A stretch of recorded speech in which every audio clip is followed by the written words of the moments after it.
예, 하여튼 제 인생 이야기를 이제 해라면은 아마 대하 소설로 하나 써야 할 정도로 많아요. 저는 이제 제가 중학교 1학년 때 이야기, 중학교 1학년 때 제가 다니던 중학교 이제 그때까지만 해도 고등학교를 시험 봐서 들어갔으니까. 그런데 이제 제가 다니던 그 중학교는 꽤나 인류 학교였어요. 그런데 저는 이제 고등학교를 갈 생각이 없었어요. 중학교 1학년 때부터. 왜냐하면 이제 제가 만화에 미쳐가지고 만화가가 되겠다고 생각했고, 고등학교를 갈 필요도 없고 대학교도 갈 필요가 없다고 생각을 했었어요. 혼자. 그런데 이제 그 당시에 영어 시험을 보는데, 그러니까 저는 국어고 영어고에 아무것도 공부를 안 했어요. 뭐 아무것도 공부도 않고 수업 시간에 노트에다가 맨날 그 만화 베끼는 거 하루 종일 만화만 그리고 있었으니까. 그래서 이제 당시에는 영어 같은 그 시험을 보면은 그 영어 시험을 문제를 예? 문제를 굉장히 많이 내요. 영어 시험을. 그래가지고 세 문제를 합해가지고 그걸 다 맞춰야지 이게 예, 다 맞춰야지 세 문제를 동시에 다 맞춰야지 2점을 올려주는 거예요. 100점 만점에서. 그래서 제가 100점 만점에서 4점 받고 그랬어요. 100점 만점에서. 왜냐면 세 문제를 동시에 맞춰야지 그랬으니까. 그래가지고 이제 점수가 잘 못 이제 시험을 뭐 형편없으면, 점수가 형편없으면 매를 맞고 그랬거든요. 그 영어 선생님한테. 그래서 하루는 제가 학교를 안 갔어요. 나 때리지 마라. 나 고등학교 안 갈 테니까, 나 고등학교도 안 갈 거니까, 나 때리지 마라. 나 때리면 나 학교 안 간다. 그래갖고 편지를 썼어요. 학교를 안 갔고, 그날, 실제로. 그래갖고 영어 선생님한테 편지를 썼어. 그런데 이제 영어 선생님 좀 걸작이에요. 그게 그 학교 그 급사가 학교에서 이제 그 심부름 하는 애가 수업 시간에 그 편지를 갖다 줬대. 그러니까 그 편지 읽어봐라. 그 얘 학생한테 뜯어가지고 그 편지를 읽어봐라 그랬대, 수업 시간에. 그래서 내 이야기가 전교로 다 퍼지게 된 거죠. 그랬고, 이제, 우리, 그, 1학년, 2학년 때 담임 선생님이 수학 선생님이 있어요. 그, 같은 분을 똑같이 2년 동안 담임 마셨는데, 같은 분이. 제가. 그 수학 선생님이 매일 숙제를 내줘요. 매일 숙제를 내줬는데, 그리고 매일 숙제를 내주고 그 숙제 검사를 매일 했어요. 그래가 숙제를 안 해온 사람은 매일 손바닥을 맞았어. 근데 나는 한 번도 숙제를 안 해가봤어. 그래가지고 그 수학 선생님이 우리 집을 방문을 했어요. 그랬는데 이제 제가 그 편지를 쓰고 나서 학교가 발칵 뒤집힌 거지. 그래갖고 이제 선생님들끼리 이제 이야기가 있었던 모양이에요. 나에 대해서는 내가 수업에 무슨 짓거리 하든지 간에 내버려 두는 거예요. 이제 왜 그러냐면은 그 IQ 검사가 있었는데요. IQ 검사가 있었는데 제가 상상을 뭐 여러분들은 상상도 하지 못할 정도로 높은 점수가 나온 거예요. 뭐 학교에서 나하고 비교할 만한 애가 자체가 없었으니까.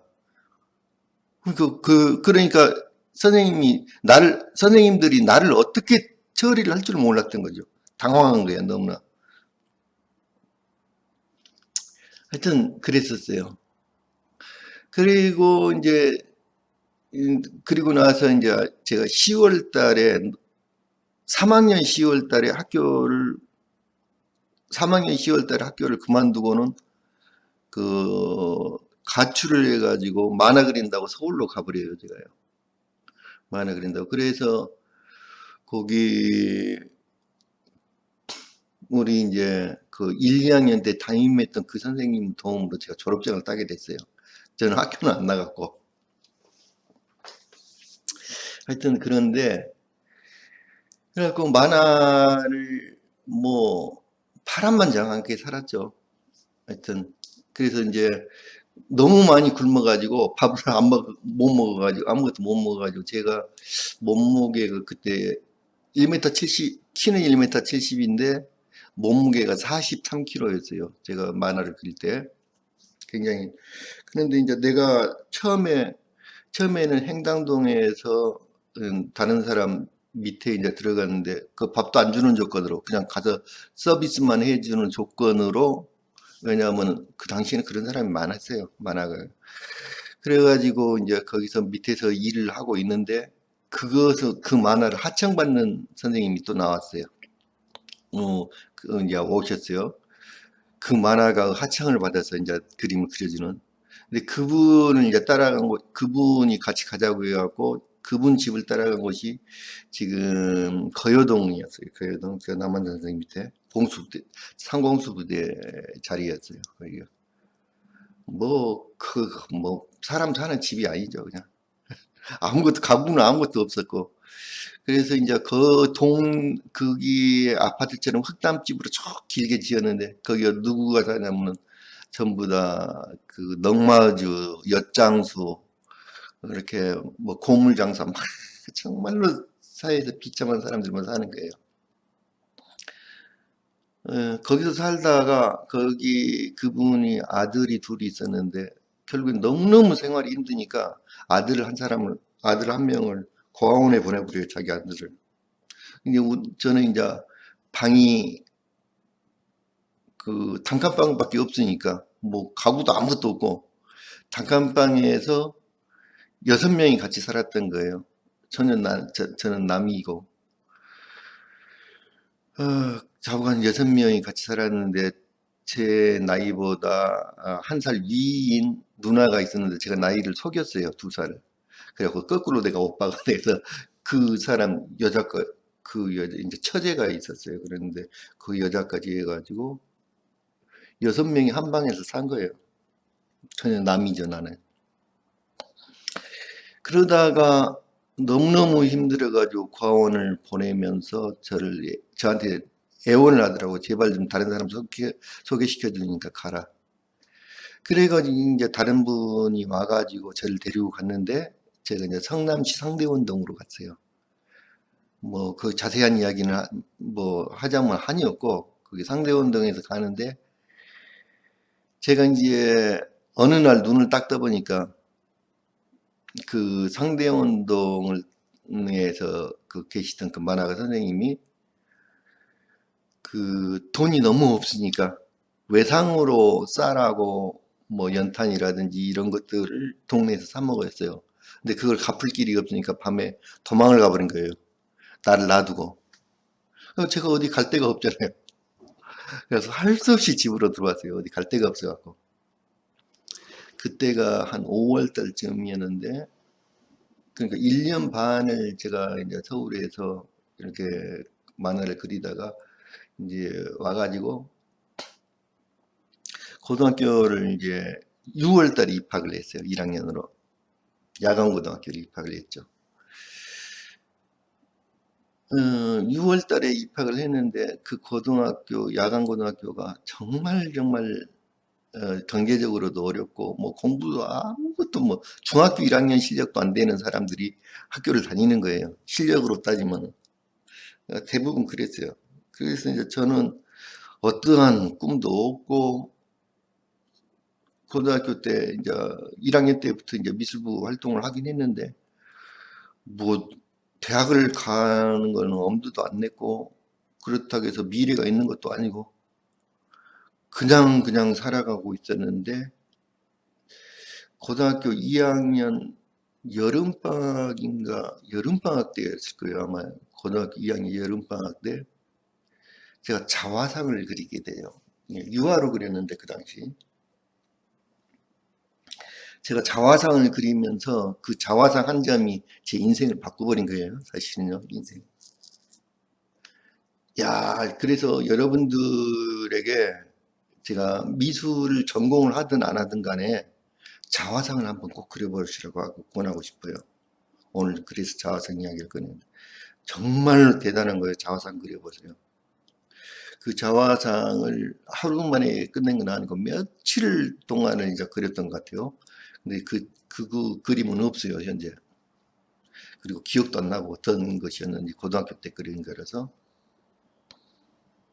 그런데 이제 자화상을 그리면서 끊임없이 내면에 있는 나의 자화와 내면의 나의 자아와 바깥의 외면의 나의 자아가 끊임없이 대화를 하게 됐더라고요. 끊임없이 자화상을 그리면서 끊임없이 대화를 하는데 결국에는 무슨 이야기를 하게 되냐면은 너는 도대체 누구냐 이렇게 질문을 한 거예요. 내가 그 내면에 있는 자한테 너는 도대체 누구냐. 그래서 이제 내가 그 자아가 나는 천재다 그렇게 이야기를 해요. 그러면 그건 너 증명해봐. 내가 그런 거예요. 그래서 내가 증명할 방법으로 선택한 게 나는 그동안 공부를 하나도 안 했어요. 중학교 때도 마찬가지고. 그 영어 그 당시에 이제 성문 영어라는 게 있는데 그 한 페이지를 읽으려면은 3일이 걸렸으니까. 그러니까 아무것도 아는 단어가 없었어요. 단어가. 뭐 I am 그거 빼놓고는 단어가 아는 단어가 없을 정도로 그랬으니까. 그랬는데 너는 네가 천재라는 걸 증명을 해봐. 그래서 나는 내가 그거를 나 자신에 대한 증명을 하기 위해서 좋아. 나 서울대 들어가는 거야. 서울대 합격을 하면은 내가 천재라는 거 증명할 수 있어. 왜냐하면은 공부를 아무것도 안 했거든, 그 전에. 그래서 지금부터 시작하는 거야. 그래갖고 딱 내가 그 생각이 드는 순간부터 공부를 하기 시작한 거예요. 고등학교 2학년 여름방학 때부터. 그때부터 돌별을 해갖고 공부를 열심히 하기 시작했어요.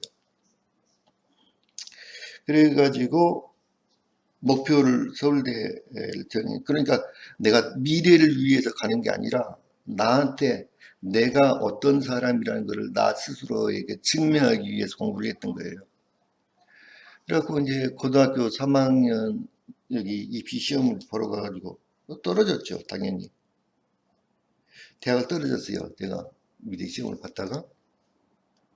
근데 그 당시에는 후기가 이게 정기 시험이었고 서울대는 정기 시험이었고 후기가 이제 홍대도 있고 있었는데 시험을 안 봤어요. 홍대 시험.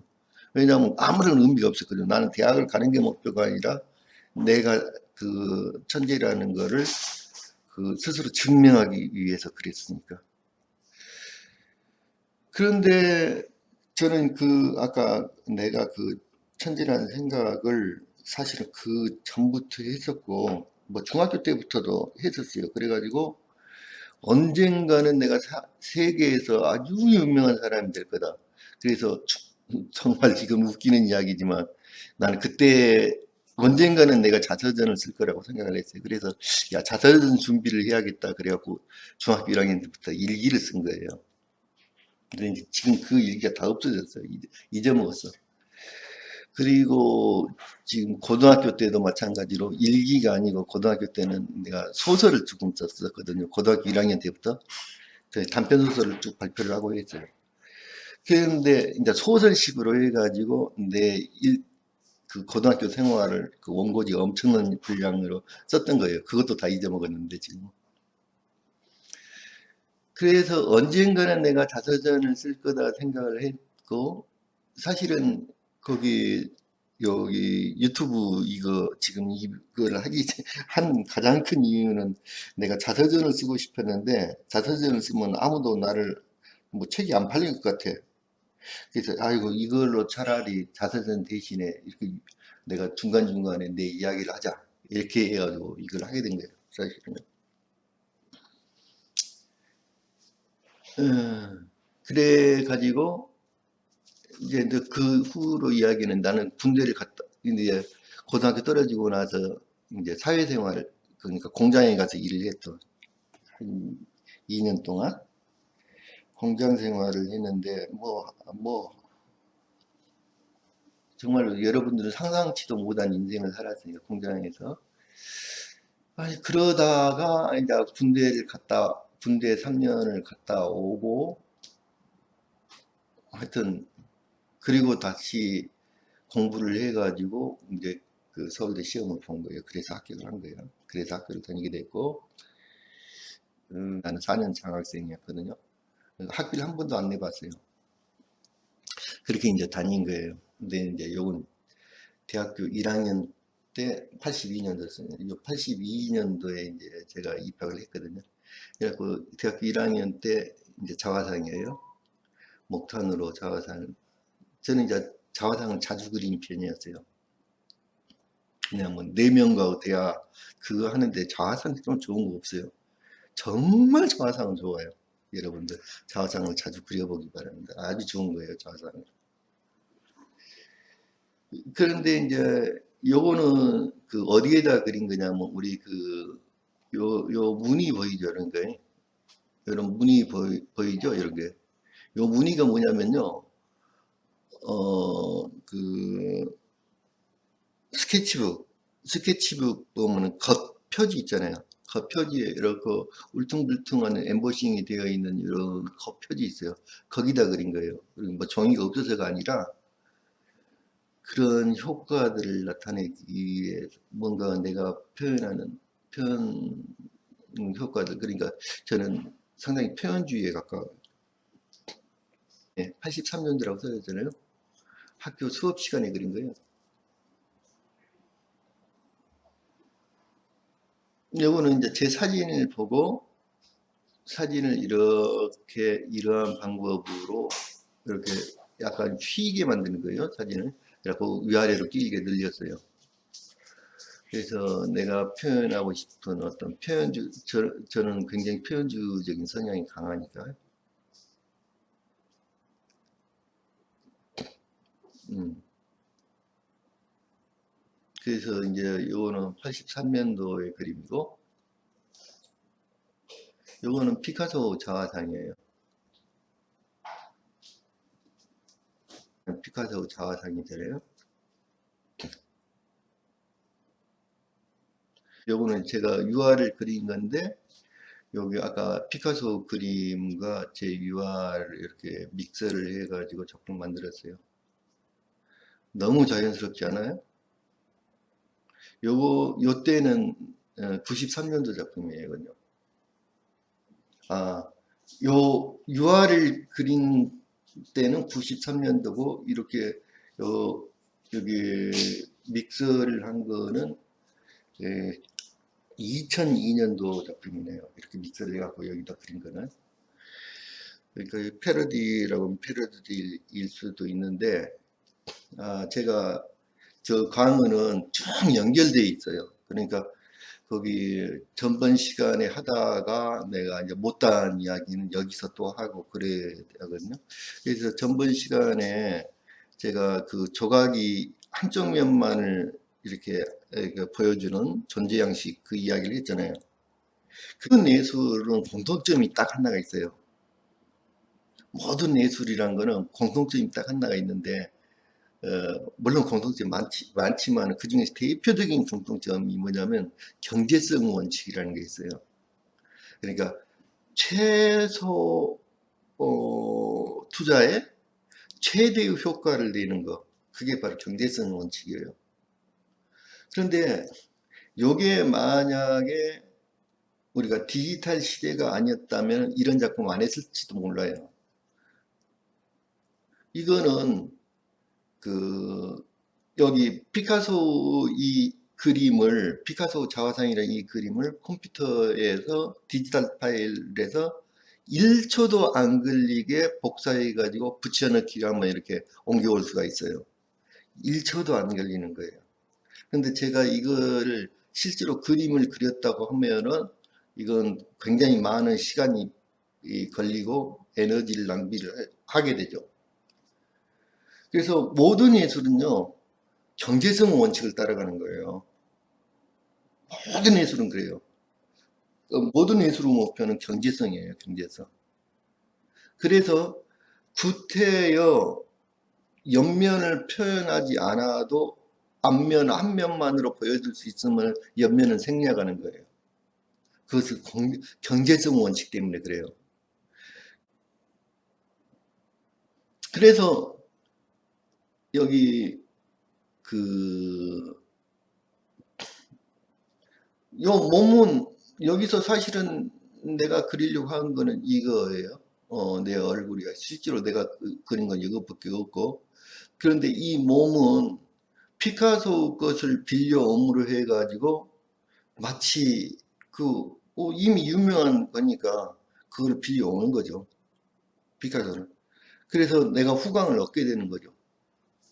피카소라는 사람이 후광을 얻어가지고 이거를 여러분들한테 각인시키는 거예요. 이 작품을.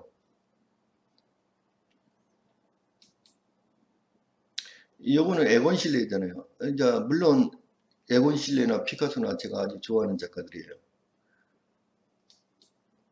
자, 요거는 에곤 실레의 작품에다가 요것만 아무것도 없어요. 내가 원래 그렸던 유화 작품, 요거는 1993년도 작품이에요. 제가 유화는 요건 유화예요. 유화로 그린 거고, 요 위에다가 이제 여기 제가 에곤 실레 작품을 요 바탕을 완전히 하얗게 지워버렸잖아요. 요 사인도 지워버리고, 요거를 하얗게 지워버리고, 요거를 좀 더 새까맣게 칠해버린 것밖에 없어요. 다른 거 별로 없어요. 나는 극적인 대비를 그리고 싶었기 때문에 이게 좀 더 새까맣게 칠해버리고 극적인 대비를 만들려고 그랬기 때문에. 이것도 그 나이 때 그린 거예요.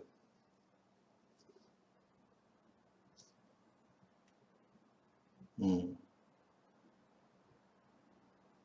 그래서 아까 경제 효과, 내가 투자한 것보다 훨씬 커다란 효과를 얻을 수 있다는 거예요. 그러니까 제가 이거를 얼굴만 이렇게 그린 걸로 갖고는 그 투자에 대한 효과를 극대화시킬 수가 없잖아요.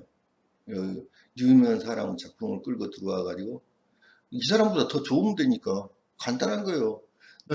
이거는 뭐 내 작품에서 끊임없는 주제이기 때문에 언젠가는 이야기를 해야 되는데 지금은 좀 이야기하기가 좀 껄끄러워요. 잠깐. 하여튼 그 사회적 분위기 때문에 그런데 상당히 어렵습니다. 제 상황 때문에 그래요. 근데 뭐 요거는 이제 그 예수의 원래는 이렇게 가려져 있잖아요. 천으로. 근데 이 가려진다는 건 너무 웃기는 이야기예요. 난 자연주의라고 했잖아요. 생태주의라고. 그 있는 그대로 모습이 좋은 거예요. 근데 왜 가려? 이거는 이제까지 있어 왔던 인류의 그 도덕적 습관, 그냥 관습이에요, 관습. 성기를 내보이면 안 된다라는 그런 관습이지, 그리스 시대의 조각 보면 다 누구나 다 깨 할딱 벗고 있어요. 중세 때 하나님도 깨벗겨서 그랬어요. 깨 할딱 다 벗겼어. 하나님도. 거기 하나님도 깨벗겨서 그린 거예요. 옷이 하나도 안 벗긴 전체 시스티나 성당 그림이 전체가 다 나체였어요. 예? 그 조건으로 그림을 그린 거야.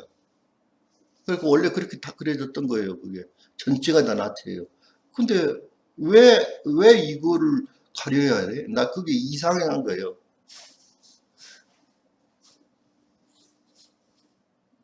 어? 요거는 이제 포토샵을 요거는 작품 언제 한 거냐면 2002년도 전인데 제가 그 당시에 그 당시에 아마 저기가 있었을 거예요. 민중미술 쪽에서 떨어져 나온 단체인데 하여튼 그 민중미술 계통과 좀 가까운데 미술인 회의라는 그런 단체가 있었어요. 전국적으로. 꽤나 이제 성장을 하던 당시였는데 저는 이제 그 민중미술 계열은 아니지만은 이제 제가 민중미술과 관련돼 있는 이제 그 맞닿는 지점이 뭐냐면 바로 포르노 관련돼 있어요. 그 이제 민중미술과 관련된 민중미술은 그러니까 사회에서 금지되고 있는 것, 사회적 현상에서 금지되고 있는 것을 다루는 거예요. 근데 똑같은 그런 의미에서 이렇게 포르노라는 것은 사회에서 금지되고 있는 거거든요. 그래서 그런 점에서는 맥락이 나와 같았어요. 그래서 내가 그쪽하고 어울릴 수밖에 없었어. 그런 점에서. 그래서 이제 그 당시에 내가 하여튼 그 인터넷에 올렸던 작품이에요. 그냥 이미 한번 올렸던 작품이고 2002년도에 올렸을 거예요. 이건 2002년도 작품입니다.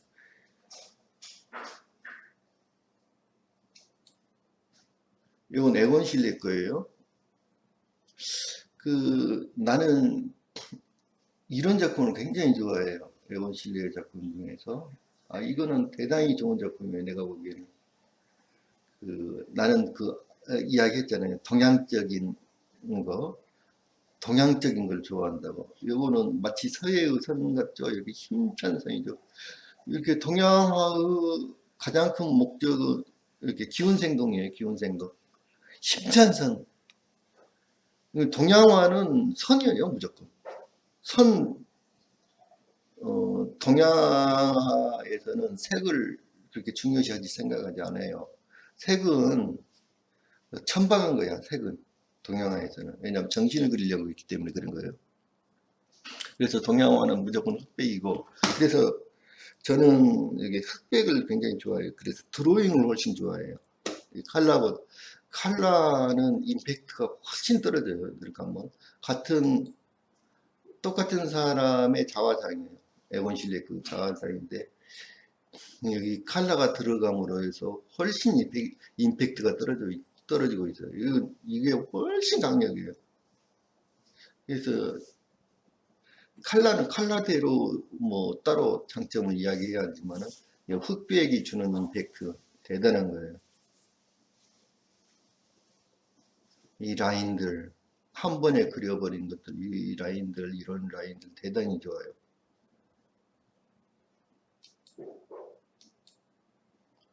여기 우리나라의 최고 좌상 중에서는 뭐 압도적으로 좋은 좌상이에요. 윤두석, 이거 문관이죠. 아, 대단한 분이셔요, 이분이. 좌상인데 정말 대단한 그 포스가 느껴지잖아요.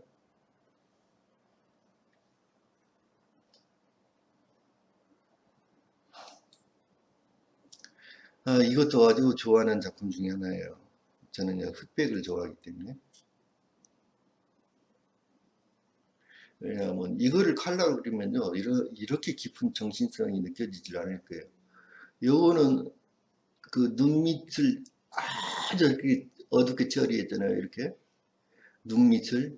요거는 그리스 시대 조각부터 나타나요. 왜냐면 제가 이모탭 이야기 했잖아요. 이렇게 이모탭이 최초로 이렇게 위에 이렇게 담 위에 담 위에 이렇게 볼록 튀어나온 맨 위에 마감할 때 이렇게 옆으로 튀어나온 그거를 싸움으로 해가지고 그 밑에 강렬한 그림자가 떨어지게 만들어가지고 깊이를 느끼게 하는 거예요. 요 눈 밑을 굉장히 깊게 함으로 해서 이 사람이 정신이 뭐 인간 정신은 눈이니까 눈이 다 표현하는 거예요.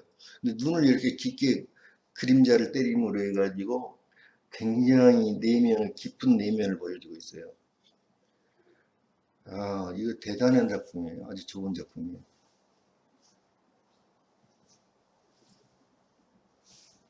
오늘은 이만합시다.